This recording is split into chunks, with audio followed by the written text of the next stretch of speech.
gesetzt und zugleich eben dadurch in die höchste Verbindlichkeit.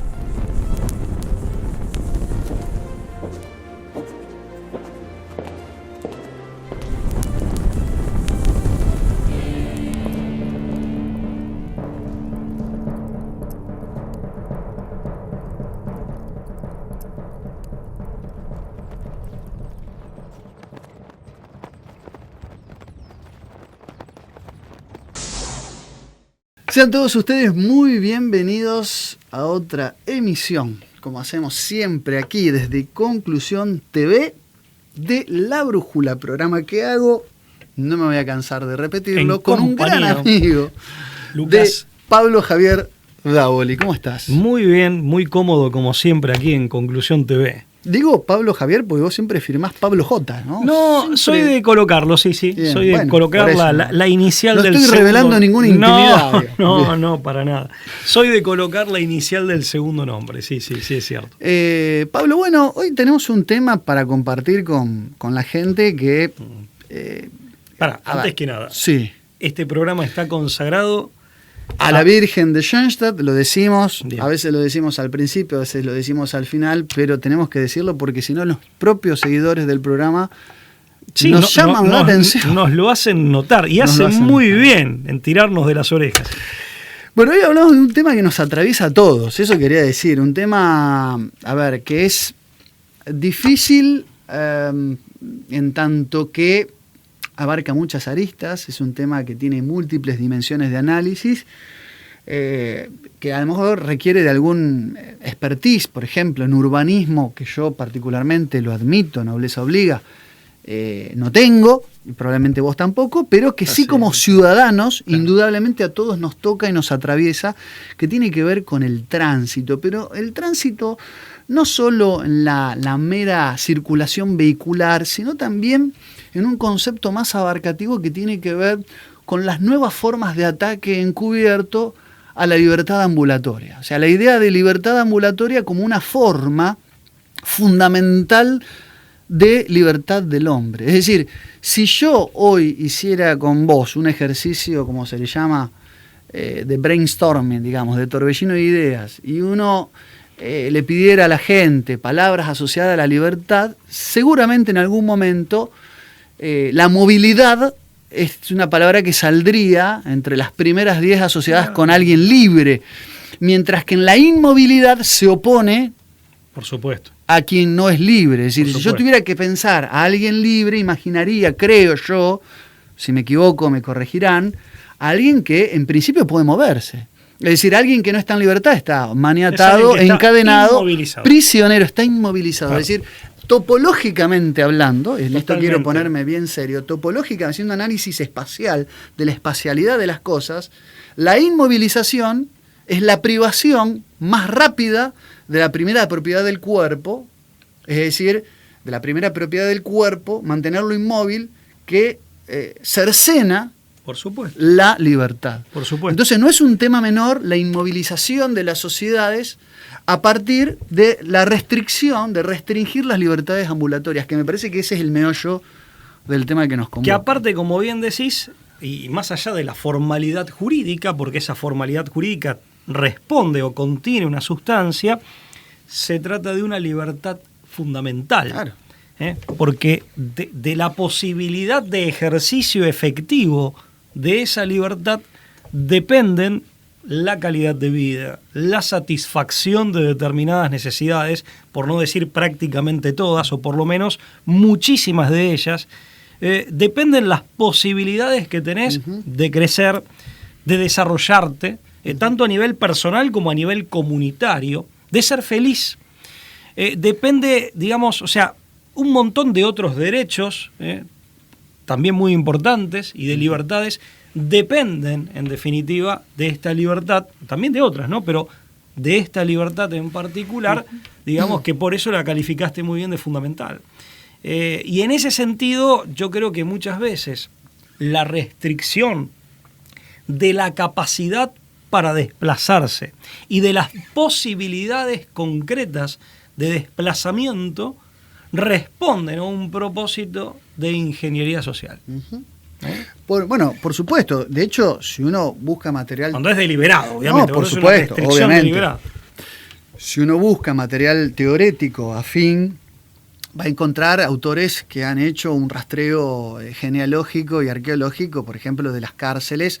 No me quiero poner Foucaultiano, pero la idea de la prisión, de alguna manera, redunda en el disciplinamiento del cuerpo. El disciplinamiento es la palabra que va a utilizar Michel Foucault, a partir de dos cosas: el aislamiento, es el no contacto con otros del prisionero, y la inmovilidad. O sea, el mecanismo de vigilancia está, es decir, coartar la posibilidad de exactamente, desplazamiento. no se puede desplazar. El prisionero, algo clave es que está aislado Y confinado. y que no se puede mover, el confinamiento. Y además, lo que se mueve está siendo observado. Ahí está el panóptico. Claro. Son tres A mí me elementos parece lo disciplinario y fundamentales. lo que tiene que ver más modernamente con el control. Bueno, la gran pregunta, es decir, Con la vigilancia, ahora sí con la vigilancia. ahora destapamos un poco acá la caja de Pandora acerca del tema.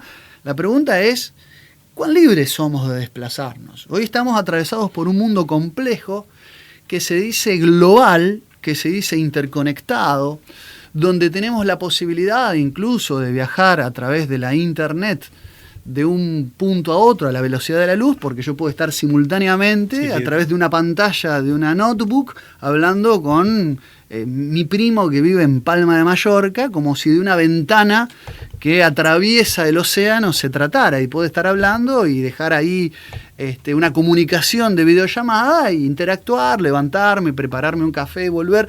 Digo, las fronteras se han superado en un mundo global, pero al mismo tiempo se han virtualizado, mientras que la movilidad física, la gran pregunta es, que lo que quiero reflexionar con vos, es si se ha diezmado, si se ha mermado, se ha menguado. Es la gran pregunta está que le queremos sometida hacer a la gente. Totalmente. ¿No? Y si empezás a observar bien, vas a encontrar 1000 casos en donde es deliberadamente, o por lo menos injustificadamente e inexcusablemente, sometida a cercenamientos. Claro. De Mira, dudosa razonabilidad o con cual. pretextos que no son creíbles. Bueno, ahí están los pretextos. ¿Cómo se encubre un ataque a la libertad ambulatoria? No, perdón, una cosa Sí. respecto de la virtualidad, que como bien decías vos, la virtualidad, en definitiva, lo que hace, y por eso se la llama de ese modo, es generar efectos como sí. Ah, bueno. Pero no es real. Sí, Si hablamos de esa proximidad, esa proximidad o ese desplazamiento no es real. Simplemente se trata de un mecanismo sucedáneo que tiene ciertos efectos como si te hubieras desplazado, pero no te desplazaste a Palma de Mallorca. No, por supuesto. Entonces, Ahí sirve, está. pero limitadamente, nunca va a reemplazar al otro. Lógico, está bien observarlo, ¿no? Estamos en la era de la simulación, diría Baudrillard, Claro. ¿no? Y la virtualidad es una de las cosas... Que es un concepto muy heideggeriano. Sí, ¿no? sí, obviamente. Bueno, los posmodernos son los Salieres de Heidegger. Son los Salieres de Heidegger. Bien, bueno, en este punto concreto, es decir, hay dos grandes, porque en una aldea global, al decir de McLuhan, deberíamos pensar que la libertad ambulatoria es algo absolutamente defendido, ponderado. Bueno, no es tan así, Pablo. En realidad lo que tenemos hoy es un mundo que está tratando de bajarnos de los vehículos, sobre todo el vehículo particular, que es el que no permite, digamos, la observancia plena, porque cuando uno se maneja en transporte público, que es un servicio, ¿no?, que brinda el Estado de movilidad, también tenemos acá la observancia, ¿no?, sí, y aparte sobre hay la una persona. Estandarización del servicio, horarios, recorridos. Exactamente. Vos sabés de dónde no se hay desplaza. autonomía. Exactamente. Los sujetos se desplazan de un punto a otro a partir de un itinerario, a través de una franja horaria, Sin ninguna intimidad. sin ningún tipo de intimidad, y dejan registro, boleto, marca, ticket de cada uno de sus movimientos, ¿no? Ni hablar, no nos vamos a poner a hacer disquisiciones de los panópticos a partir de las cámaras de seguridad y que hay. dijiste muy bien, ¿no? y lo quiero recalcar, es un servicio que es como tal, por la utilidad que presta, es muy loable. No, por pero supuesto, que sin no. dudas no tendría que ser reemplazo de la movilidad particular, que debiera promoverse para que crezca, al menos para el que la quiera utilizar, sino que debiera ser un complemento. Exactamente. O una oferta alternativa. Bueno, lo que hoy se está haciendo es, a nivel mundial, en este mundo, insisto, paradójicamente global, sin fronteras, lo que se está haciendo es desalentando la movilidad propia, buscando y empujando a la persona a un confinamiento encubierto a partir de la ponderación del transporte público, por sobre todas las cosas, al que, insisto, no atacamos per se, pero consideramos un complemento que no lo atacamos, no sustitutivo del transporte privado, y además a las nuevas formas saludables de traslado. Estamos hablando del caminar, la ciclovía, ¿no? la bicicleta, como las nuevas banderas, sobre todo que tiene Naciones Unidas, del desplazamiento sano. Quiero decir algo, y te lo dice alguien que de algún modo, con alguna dispensa del lenguaje o con alguna generosidad conceptual, puede ser considerado un ciclista, porque toda la vida he andado en bicicleta, sigo haciéndolo y me encanta hacerlo. Y es algo que he heredado de un abuelo mío, que era, paradójicamente, era mecánico chapista, y sin embargo nunca tuvo un automóvil, siempre anduvo en bicicleta. O sea, que esto lo dice alguien que ama la bicicleta, y que quienes son de Rosario me habrán visto haciendo papelones, dando vueltas por la ciudad. Como decía, ¿te acordás, Calabro, dando lástima por el barrio?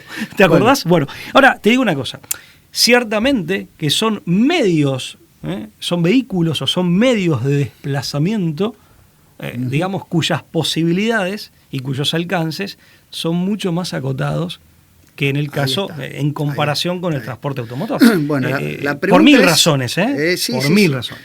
Se descarta, ¿no?, que el tránsito... Son más modestos. No, que el tránsito en bicicleta se descarta... lo saludable que puede ser, sí, lo agradable que es. Ahora, por bueno, para mí, la exagerada promoción, ¿no?, propaganda que hay detrás de todo esto, la pregunta, es si no encierra este acotamiento del alcance. Yo en bicicleta la verdad no me puedo trasladar a otro país. Sí, a Bariloche no podés hacer 1000 y pico de kilómetros. Exactamente, me resta movilidad. Para Lucas, ¿no? En términos de, la distancia, en términos de velocidad, en términos de seguridad, en términos de el equipaje o el volumen y el peso de lo trasladado. Vos pensás en un plomero que tiene que trasladar un inodoro. Pero dame, lo que hace además que mis traslados sean menos permanentes. Con poco equipaje puedo moverme menos tiempo. Claro, o hacer viajes cortos de menor alcance. Es incomparable por donde lo mires. Claro. Es incomparable por donde lo mires, en términos, insisto, de distancia, de velocidad, de seguridad, de la capacidad de carga, lo que podés llevar contigo, que pueden ser elementos. Yo recién decía, el plomero que lleva un inodoro que tiene que cambiarlo en un domicilio, o un lavabo, un lavatorio. Lo tiene que hacer en un transporte automotor. Difícilmente puede hacerlo en bicicleta. Tal vez alguno muy forzudo, muy habilidoso, con mucha capacidad de equilibrio. Pero entonces, en ese sentido, digamos, ahí estás comparando dos cosas que no presentan la misma utilidad. Tal cual. Y que por lo tanto no tiene que ver... Ahora, hemos llegado a locuras como esta, ¿no? En algunas ciudades, cada uno sabrá de cuál estamos hablando, o de cuáles en realidad, tenés un parque enorme. Tenés un parque gigantesco y sin embargo haces una ciclovía, pudiendo en todo caso, si es que realmente es necesario o conveniente, hacer la bicisenda sobre el parque o sobre la vereda si es ancha. Claro. O sea, claramente ahí hay una deliberada voluntad, una intencionalidad no declarada, pero sí muy explícita, de que querés poner a un vehículo en contra del otro, en desmedro del otro. Claro, cuando lo estás generando vos artificialmente. Hacerlas entrar en conflicto, además de estrangular el tránsito vehicular. Ahora, Pablo, acá hay dos cosas interesantes, o mejor dicho, una, pero que se divide en dos grandes ideas. Es muy antidemocrático, porque no le consultás a nadie esto, ¿no? No, por eso hablamos de un sedentarismo social encubierto, sobre pretexto de liberar a la tracción a sangre, digamos, que implica patear en una patineta o andar en una bicicleta. Pero acá digo, es sacarnos de los vehículos y subirnos a las bicicletas puede llegar a ser leído. Yo lo hago esta lectura, tal vez me equivoco, espero que el público pueda tener su propio juicio. Es un dispositivo de control, ¿no? ¿Por qué? Por varias cosas.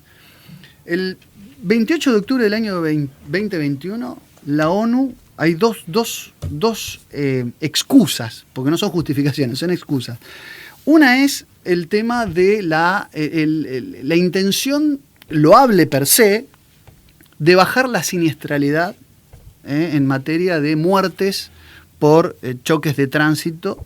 El 28 de octubre del 2021 la ONU saca un titular que dice: un nuevo decenio de acción busca reducir a la mitad el 1.3 millones de accidentes, de muertes en accidentes en las carreteras. Declara que son 3.500 los decesos diarios que hay por accidentes vehiculares, lo cual son estadísticas que probablemente sean ciertas. Los accidentes viales son la principal, además, causa de muertes de niños y jóvenes en todo el mundo, y se habla de 1.3 millones de muertes anuales y 50 millones de personas que resultan lesionadas. En el mundo, ¿no? Para lo cual, claro, pero para lo cual se monta un plan global, propone Naciones Unidas, entre los que lo lideran Michael Bloomberg, ex alcalde de Nueva York, ¿no? Conocemos que es alguien que supuestamente entiende de urbanismo, ¿no? Y de organización de una ciudad tan grande y tan compleja como Nueva York. Pero lo que se propone es la tríada: caminar, bicicleta y transporte público. La pregunta es si, sobre todo en los países de tercer mundo, es decir, la pregunta es si muchas nosotros... veces esa propuesta viene de un chabón que tiene chofer o se maneja en helicóptero, ¿no? Claro. Chabón lo decimos en Buenos Aires, los porteños son de decir chabón. No, es que la idea un poco es...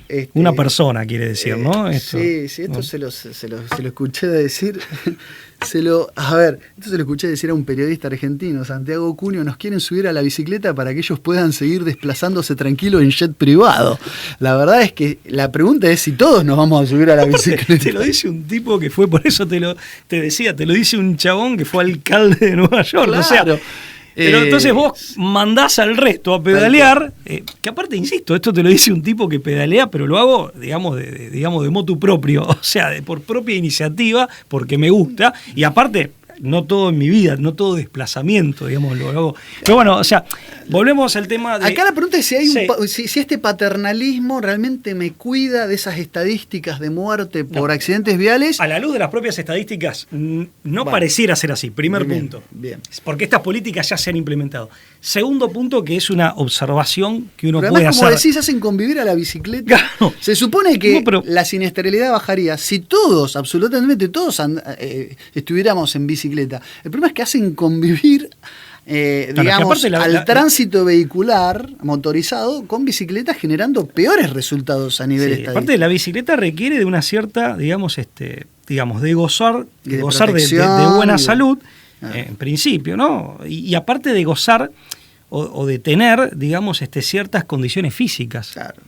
Sobre todo si es una distancia larga, si hay que cargar peso, si el camino de pronto no está en las mejores condiciones, o hay montaña. Nosotros estamos dando por sentado la llanura porque vivimos en una ciudad llana. Pensar en un tipo que vive en una ciudad que está llena de altibajos. Entonces, la bicicleta como tal, e insisto, esto lo dice alguien que ama la bicicleta, requiere de ciertas condiciones físicas que no todos tienen. Y en eso es muy excluyente también. Más allá de esto, lo que quiero decir es que las estadísticas no parecieran darles la razón. Igual estamos hablando de un panorama muy general, habría que entrar a analizar con lupa caso por caso. Hay que ver si esa siniestralidad no se puede bajar de otro modo, que no implique necesariamente el cercenamiento.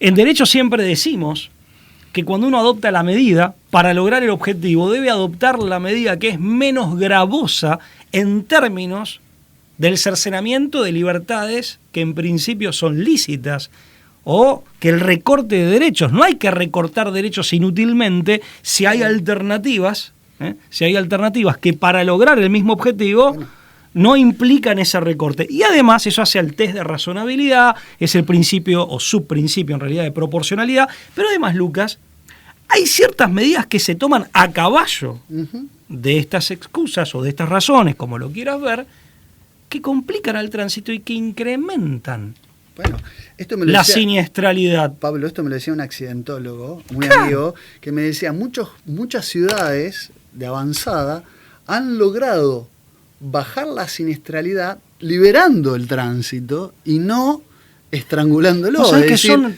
dándole justamente, avenidas de mayor jerarquía, ampliando los accesos, discriminando las vías rápidas de aquellas que no lo son. evitando el tránsito pesado en algunas arterias fundamentales. Es decir, el urbanismo es algo muy complejo, por eso supuesto. insisto, para Es vos es materia de autorizado, expertos, pero no nosotros se no lo reduce somos. todo a esta cuestión de caminar y hacer ejercicio. Lucas, son planteos, planteos... eslogan, ¿no? Sí, un y aparte eslogan es de trabajar con Greenpeace. consignas, que Tal es una cual. costumbre posmoderna, muy de la televisión aparte, muy de la lógica de la tele. Y otra cosa interesante, fíjate que a veces se plantean falsos dilemas, ¿no? Y quedan como... ¿Te acuerdas, Jauretche, que decía trabalenguas y hay trabacesos? Sí, Son- en Manuel de la Soncera. Hay gente que cree que la intervención estatal, en este caso sería ante todo el Estado municipal, el gobierno Claro. municipal, la Sí, sí, intervención que- estatal necesariamente es restrictiva. Perdón, ahí también se parte de una premisa que no, en lo que tiene de rígida o de absoluta es falsa, en lo que tiene de absoluta. ¿Por qué? Porque puede haber una intervención estatal que trabaje en pos del aumento de las libertades. Ejemplo muy sencillo. Si de aquí a Córdoba no hubiera autopista y el Estado, a través de un mecanismo licitatorio, pero tomando la iniciativa y controlando el procedimiento, o la obra pública como lo hacía antiguamente, el Estado hace la autopista, o toma la iniciativa, llama a licitación y se hace la autopista, ahí el Estado intervino para ampliar libertades. Claro. O sea, la intervención estatal no necesariamente implica una restricción. Puede ser que sí, puede ser que no. Y en caso de que la implique, habrá que ver si es razonable, si es constitucional, si es lícita, sí o no, según el caso. Pero digo, son como rigideces conceptuales que no necesariamente se condicen con la variada gama de la realidad. ¿Por qué todo se parece simplificar y reducir a paseo peatonal, ciclovía y restricción de los vehículos motorizados? Bueno, porque acá viene la segunda excusa. No solamente hay una campaña mundial promovida por Naciones Unidas y programas que bajan de Naciones Unidas para hacer esto de promoción, ¿no? De subirse a la bicicleta y bajar a las personas de los vehículos, sino también porque está el otro gran eslogan, que es el ecológico, no solo el de bajar la siniestralidad. Acá viene el objetivo de desarrollo sustentable para la Agenda 2030 de aire sustentable, guión, planeta sustentable. Aire sustentable, guión, planeta sustentable. Y declara el 7 de septiembre Día Internacional del Aire Limpio por un Cielo Azul. Vos fijate, ¿no, Pablo? Acá, primera cuestión, tenemos a las Naciones Unidas que tiene un presupuesto para el año fiscal comprendido entre el 1 de julio de 2021 y el 30 de junio del 2022, o sea, tiene un presupuesto anual de más de 3.000 millones de dólares. O sea, la ONU nos cuesta a todos 3.000 millones de dólares. ¿Qué hace la ONU? Declara, fíjate qué importante, el 7 de septiembre, el Día Internacional del Aire Limpio por un Cielo Azul. Y ahí yo tengo una primera disconformidad. Bueno. Para mí el cielo es celeste. Bueno, Por lo menos lo que vemos desde la superficie. no se te ocurra objetar. Claro, ya Bueno. arrancamos. Bueno, la cuestión es que acá hay, nuevamente no se pone en ponderación varias cosas. Primero, no se han activado mecanismos para seguir profundizando la posibilidad de otros tipos de vehículos con propulsión. Hoy existe autos por tipo de propulsión, además de la combustión de hidrocarburos, con propulsión térmica, donde los autos solares son los más importantes, propulsión eléctrica. Digo, como prototipo ya podríamos pasarnos Sí, el pero- programa enumerando los modelos prototípicos de propulsión eléctrica. Propulsión con pila de combustible de hidrógeno, propulsión híbrida, es decir, que combinan otras dos formas de propulsión. Es decir, ¿por qué La no se combustión misma promueve no es la misma que la de hace 30 años atrás. nafta sin plomo? Bueno, hay un montón de avances tecnológicos que sería mucho más importante que la promoción, ¿no?, de declarar el día del aire limpio, y también, ¿no?, la declaración que hace Naciones Unidas del 3 de junio como Día Mundial de la Bicicleta. Esa no la sabías. No la sabía. Bueno, Desde tenés ya el Día que las Mundial otras fuentes de la de Bicicleta. energía limpia, desde luego que son mejores aún, ¿no? O sea, hago esta salvedad para que no sea malinterpretado mi comentario. No, Pero también no. hay que tener en cuenta eso, para poner las cosas en su justo quicio, que muchas veces, sobre todo cuando somos espadachines de consignas y de lemas prefabricados, es lo que no se puede hacer. Y otra cosa, si vamos a la problemática de la contaminación, ojo también, decimos en Argentina no ser el pavo de la boda, ¿no? O el pato, no sé. Pero bueno, lo cierto es que nosotros por ahí comemos más asado, pero bueno, la frase está, el refrán está. O sea, si hablamos de la contaminación, hay que ver cuáles son los verdaderos factores y los verdaderos sujetos, digo verdaderos en el sentido de los principales, perdón, me corrijo, que contaminan. No sea cosa que haya factores y sujetos contaminantes que lo hagan con principalía, es decir, que lo hagan mucho más que el resto y después nos prorrateen la factura a todos y todos terminemos pagando ese daño, ¿no? Es decir, teniendo que aportar con nuestro sacrificio para pagar o para reparar de algún modo el daño que han hecho otros. Esto es muy importante también marcarlo. Bueno, si es ahí en ese punto, si de lo que se trata es de ver cuál es el factor contaminante y si asumimos que es la liberación de dióxido de carbono, producto de la polución de los vehículos, es una cuestión muy técnica. Habría que poner el ojo de manera insisto, por igual, claro, sino que tendrías, por ejemplo, China en el 2020 se convirtió en el principal factor problemático. Hay estadísticas que arroja la Global Carbon Project, liberó 10.670 millones de toneladas de dióxido de carbono. Ahora, no podés vos tomar una medida por igual para todos cuando vos tenés un foco... Cuando la afectación al medio ambiente ha sido desigual. Exactamente. Y es identificable de dónde proviene principalmente, sea este caso u otro. Ahora, acá hay un tema, ¿no? Es decir, es efectivamente el principal problema. Se sabe que la industria petrolífera es la más contaminante del mundo, por lo menos hay cierto consenso. Algunos la cuestionan, pero el consenso mayoritario es que es la industria petrolífera, pero que está muy diversificada. No se habla de la contaminación, por ejemplo, de la industria del petróleo en otros ámbitos.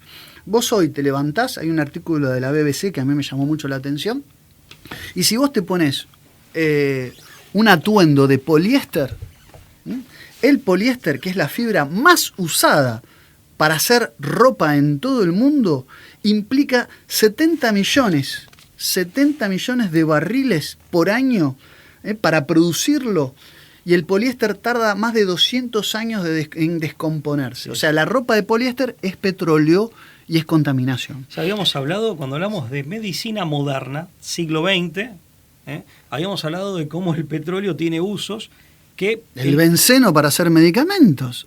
¿Se aplican estas miradas tan restrictivas con la industria farmacológica? No lo creo. Más allá de sus efectos, según muchos autores, muchas voces, en la salud humana, ¿no? Exactamente. Posibles efectos colaterales, adversos. Si la ropa que usás es de rayón, también se invierte 70 millones, pero esta vez de árboles que se usan para poder producirla.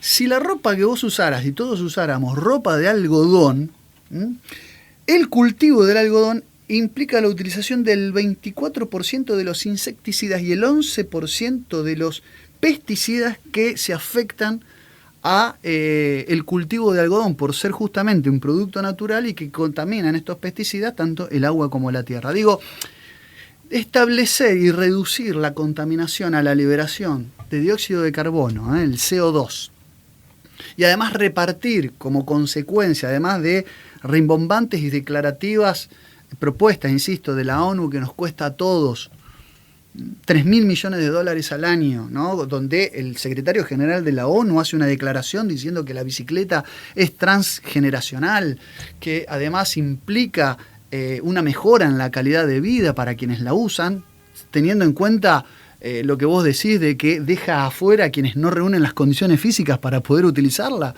o las condiciones accidentológicas. Sí, de la morfología. La morfología claro, una cosa geológica. Es en llanura, como en nuestra ciudad, otra cosa es si te vas a Mendoza, estamos diciendo montaña. Que esta exagerada y exacerbada, recurrente promoción, ¿no?, de la caminata, yo no necesito ni que el Estado ni que la ONU otra cosa que me encanta decir, hacer, por eso decimos que no tenemos nada en contra de eso per se. En lo único que te supero es en dar vergüenza. Yo tengo bicicleta también, pero en lo único que te supero creo que es en dar vergüenza porque la uso bastante poco, por lo menos mucho menos que vos. Pero digo, acá lo que está en juego es lo siguiente. ¿Está el mundo mermado en su libertad ambulatoria? ¿Estamos siendo víctimas ¿no? De un sabotaje a nuestra posibilidad de desplazarnos sin pedirle permiso a nadie, atravesando cualquier distancia, en la idea esta de aldea global y del mundo sin fronteras. En realidad, y por nuestros propios medios. Estamos en un estado de sedentarismo cada vez más enquistado en nuestra conciencia, en nuestro imaginario colectivo, que no nos damos cuenta de lo prisionero que somos de nuestras propias ciudades, establecimientos. Sí, sobre todo en las grandes urbes. Me parece que es un debate abierto. Sí, es un debate abierto. En algunos casos ha llegado a la hipocresía de ponerle a todas estas medidas el rótulo, y a veces muy rimbombantemente, una Secretaría de Estado de movilidad, cuando en el fondo es todo lo contrario. Y más allá de la argumentación, cuando un tipo te dice, no, tendría que ir a visitarla a mi madre, o tendría que ir a buscar, tendría que ir a tal fiesta, o lo que fuere. Puede ser ir a un oficio religioso, a una ceremonia religiosa, participar de un evento social, ir al lugar de trabajo, o ir simplemente a un curso, lo que fuere, decir, no lo hago porque el tránsito es un caos y realmente el desplazamiento se ha convertido en un infierno. Si usted lo está experimentando así, lo que hay que preguntarse es si eso no es evitable. Bueno, eso, ¿y por qué está pasando? Estaría bueno que eso se lo plantee. Porque ahí está el cercenamiento concreto. Pablo, que eso debería planteárselo el paramédico que está en una ambulancia. Por supuesto, ni hablar. O el bombero que tiene que ir a apagar un incendio. Siempre pensé en tres servicios. Por supuesto, el servicio, digamos, de emergencias y urgencias médicas, los bomberos y la policía. Vos imaginate si un policía o alguien que está manejando una ambulancia se tiene que desplazar rápido. Si el tránsito ha quedado caotizado, ¿yo sabés cómo le llamo a esas políticas? Permitiéndome una cierta metáfora, digo, la política del colesterol, porque tapona arterias. Claro. No las abre, cierra caminos. Muy buena la analogía. Política siempre fue abrir caminos. Y quiero hablar algo en términos de justicia social. Para el peronismo, por ejemplo, aquí en Argentina, entre otros, no solo el peronismo, también, por ejemplo, el desarrollismo, las políticas que tenían que ver, digamos, que tenían una mirada de desarrollo económico con justicia social, claro, que es la única manera de tener un auténtico desarrollo económico sostenible en el tiempo y éticamente justificado, éticamente validado, siempre pensaban justamente en promover la capacidad del grueso de la ciudadanía, o de todos, mejor dicho, de todos, de que tuvieran la posibilidad de acceder al transporte automotor, al vehículo propio. Claro. ¿Sabés qué respuesta recibí un día de un colega y amigo, hace unos años atrás? Cambió el paradigma. Volvemos a los espadachines de lemas o de consignas y frases hechas. Cambió el paradigma. Te pregunto, ¿qué significará eso? ¿Qué paradigma? ¿Quién lo cambió? ¿Por qué?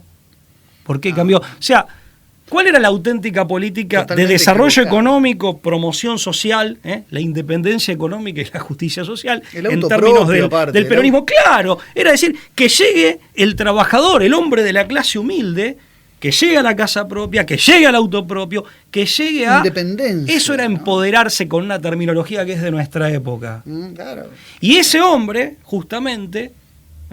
solamente la comunidad crece en justicia social y solidaridad con hombres libres, hombres, obviamente, varones y mujeres. Esto está claro, no debiera ser necesario aclararlo. Sí. Las organizaciones libres del pueblo, la idea de organizar, claro, pero además esa idea de la urbe como un despliegue, esta idea de expansión.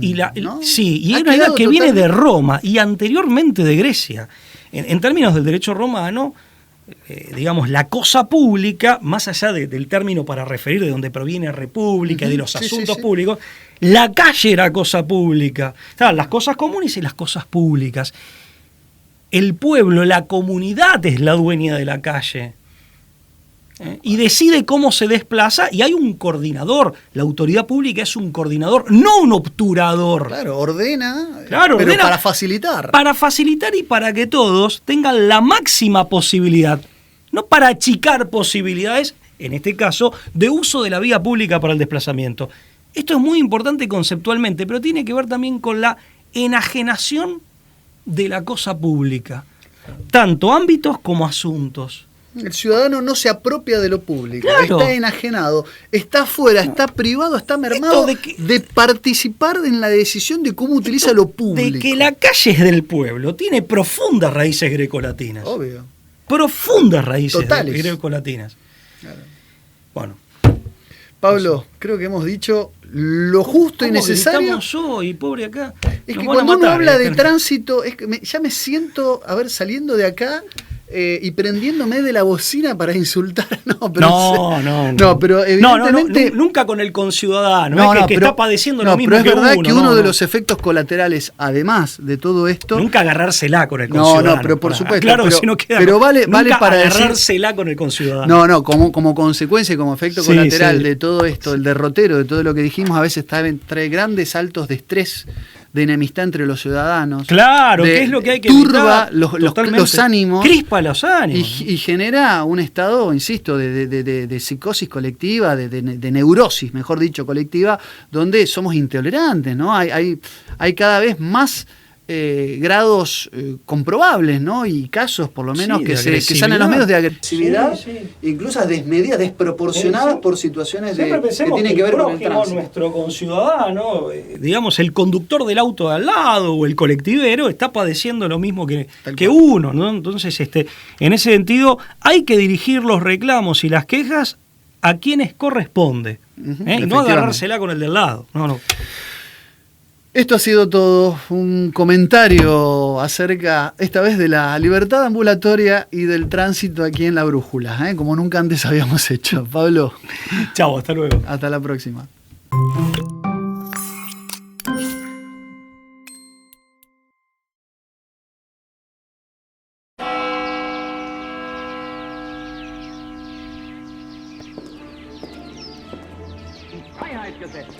Und zugleich eben dadurch in die höchste Verbindlichkeit.